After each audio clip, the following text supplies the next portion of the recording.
Hello friends, ઓમ રેસીપીમાં તમારું સ્વાગત છે। આજે આપણે કાઠિયાવાડી ઢાબા સ્ટાઇલ લાઈવ ગાંઠિયાનું શાક બનાવતા શીખીશું।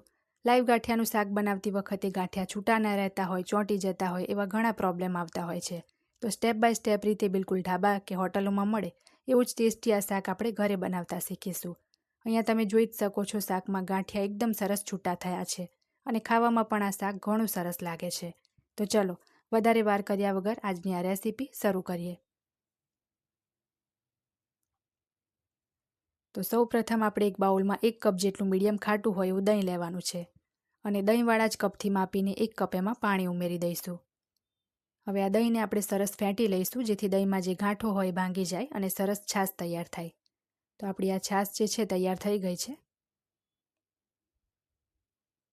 હવે એક નાની ખાંડડીમાં આપણે 8 થી 9 લસણની કળી લઈ લઈશું। અડધી ચમચી જેટલું એમાં તીખું લાલ મરચું ઉમેરીશું। કલર સારો આવે એ માટે 1 ચમચી કાશ્મીરી લાલ મરચું ઉમેરીશું।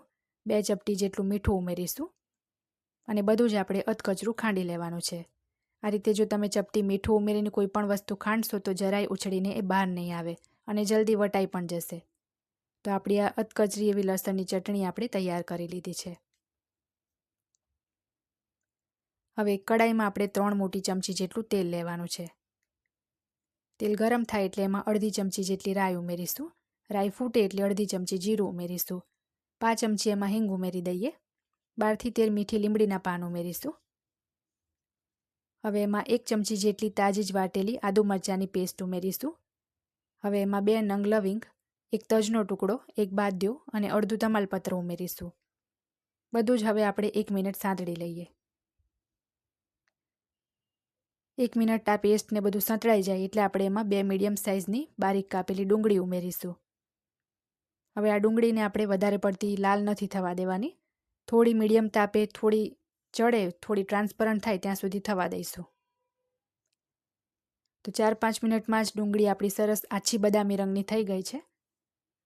તો હવે આપણે આની અંદર જે લસણની ચટણી વાટી હતી એ બધી જ ચટણી ઉમેરી દઈશું। તો જેટલી વાટી હતી બધી જ ચટણી ઉમેરીને બરાબર આ ચટણીને પણ આપણે 1 મિનિટ થવા દઈએ, જેથી કાચી જે લસણની સ્મેલ હોય બિલકુલ ના આવે। અને ચટણી સાતળ્યા પછી આપણે એમાં મસાલા કરીશું। તો મસાલામાં અડધી ચમચી કાશ્મીરી મરચું, અડધી ચમચી હળદર અને 1 ચમચી ધાણા જીરું પાવડર ઉમેરીશું। હવે એમાં આપણે 3 મીડિયમ સાઇઝના બારીક કાપેલા ટામેટાં ઉમેરીશું। હવે આ ટામેટાને પણ આપણે તેલ છૂટું પડે અને સરસ પોચા થાય ત્યાં સુધી ચડવા દેવાના છે। જો તમને થોડા મસાલા બળતા હોય એવું લાગે તો 2-3 ચમચી તમારે અત્યારે પાણી ઉમેરી દેવાનું છે। તો તમારા ટામેટાં પણ જલ્દી પોચા પડી જશે અને મસાલા પણ બળશે નહીં। તો હવે સરસ આપણા ટામેટાં ચડે ત્યાં સુધીમાં આપણે લાઈવ ગાંઠિયા માટેનો લોટ બાંધીશું। તો એના માટે એક બાઉલમાં 1 કપ આપણે ચણાનો લોટ લઈ લઈશું અને લોટ હંમેશા ચાળીને જ લેવો। 5 ચમચી એમાં અજમો ઉમેરી દઈએ। 5 ચમચી જેટલી હિંગ ઉમેરીશું। સ્વાદ મુજબ એમાં મીઠું ઉમેરીશું। 5 ચમચી જેટલું તીખું લાલ મરચું ઉમેરીશું। 5 ચમચી હળદર ઉમેરીશું અને અડધી ચમચી એમાં ધાણા જીરું પાવડર ઉમેરીશું। અડધી ચમચી તેલ ઉમેરી દઈએ। હવે બધી જ વસ્તુને હાથથી આપણે મિક્સ કરી લઈશું અને થોડું થોડું કરીને પાણી ઉમેરીને આપણે થોડો ઢીલો એવો લોટ રાખવાનો છે। આ લાઈવ ગાંઠિયા માટેનો લોટ છે એટલે તેલમાં આપણે જે ગાંઠિયા પાડીએ એના કરતાં થોડો ઢીલો લોટ રાખીશું, જેથી ગાંઠિયા ઘસતાય ફાવે અને વધારે ઢીલો લોટ પણ નથી કરી દેવાનો। લોટ આ રીતનો આપણે જે રીતે જુઓ છો એ રીતનો આપણે લોટ રાખીશું, કારણ કે જો થોડો ઢીલો હશે તો ગાંઠિયા સરસ ફટાફટ આપણને ઘસતા ફાવશે। તો આપણો આ લોટ તૈયાર છે, અત્યારે એને સાઈડ પર આપણે રાખીશું।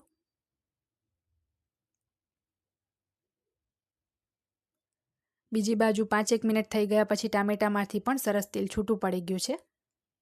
તો હવે આપણે જે છાશ બનાવીને રાખી હતી એ છાશ આમાં ઉમેરી દઈશું। 1 કપ આપણે દહીં લીધું હતું, એની સામે 3 કપ આપણે પાણી વાપરવાનું છે। તો 1 કપ તો આપણે છાશ બનાવવામાં વાપર્યું હતું, એના ઉપર બીજા 2 કપ પાણી આપણે બીજું ઉમેરી દઈશું। હવે આ પાણીને સરસ આપણે ઉકળવા દેવાનું છે અને આ શાકમાં આપણે મીઠું હજી સુધી ઉમેરેલ નથી, તો અત્યારે આપણે એમાં 1 થી 1.25 ચમચી જેટલું એટલે કે સ્વાદ મુજબ મીઠું ઉમેરી દઈએ। તો મીઠું ઉમેરી દેશો તો તમારું જે છાશ છે, દહીં છે, બિલકુલ પણ ફાટશે નહીં।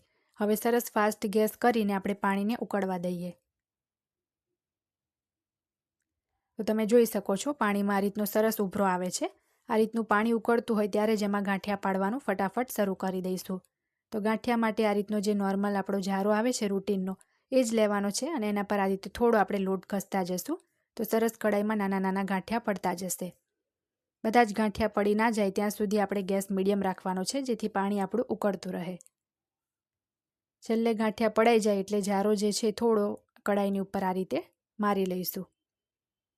હવે આપણે ગાંઠિયાને સરસ આ રીતે હલાવીને છૂટા કરી દઈશું. આમે ઉકળતા પાણીમાં ગાંઠિયા પાડશો તો ગાંઠિયા બિલકુલ ચોંટતાય નથી અને એકદમ છૂટા જ થાય છે. જો પાણી થોડું ઠંડુ હશે ને ગાંઠિયા પાડશો તો ગાંઠિયા ચોંટીને ભેગા થઈ જશે. તો હવે ઢાંકીને 3-4 મિનિટ આપણે એને થવા દઈશું. 3-1 મિનિટ પછી ઢાંકણું ખોલીને ફરી એકવાર આપણે એને હલાવી લઈએ. હવે એની અંદર આપણે ગોળ ઉમેરીશું. 1 ચમચી જેટલું અહીંયા હું ગોળ ઉમેરું છું. ગોળની જગ્યાએ ખાંડ પણ ઉમેરી શકાય. અને આ શાક જે છે એમાં થોડો રસો વધારે પડતો જ દેખાય છે એટલે રસો થોડો જાડો થાય ત્યાં સુધી ફાસ્ટ તાપ કરીને એને ઉકળવા દઈશું. અને ગાંઠિયા પણ અહીંયા તમે જુઓ એકદમ સરસ છૂટા છૂટા થયા છે. ગાંઠિયા ચડી જશે એટલે આપોઆપ ઉપર તરવા લાગે છે અને ચડ્યા છે કે નહીં તે ચેક કરવા માટે તમે થોડું આ રીતે ચપ્પુ મારીને જોશો તો ગાંઠિયા સરસ તૂટી જશે. તો સરસ ગાંઠિયા આપણા ચડી ગયા છે. 3-4 મિનિટ લાગે છે એને ચડતા. હવે છેલ્લે એમાં થોડા લીલા ધાણા ઉમેરી દઈશું અને હવે ગેસ બંધ કરી દઈશું. સરસ આપણું ઢાબા સ્ટાઇલ લાઈવ ગાંઠિયાનું શાક તૈયાર થયું છે. તો હવે એને સર્વ કરી લઈએ. આ શાકને ગરમા ગરમ બનાવી તમે રોટલી, રોટલા, ભાખરી કે ભાત સાથે ખાઈ શકો છો. આજની આ લાઈવ ગાંઠિયાની રેસીપી જો તમને ગમી હોય તો મારી ચેનલને સબસ્ક્રાઈબ કરી બાજુમાં આપેલા બેલ બટનને પ્રેસ કરવાનું ના ભૂલશો. અને આવા નવા જ વિડીયો સાથે આપણે ફરી મળીશું. ત્યાં સુધી આવજો.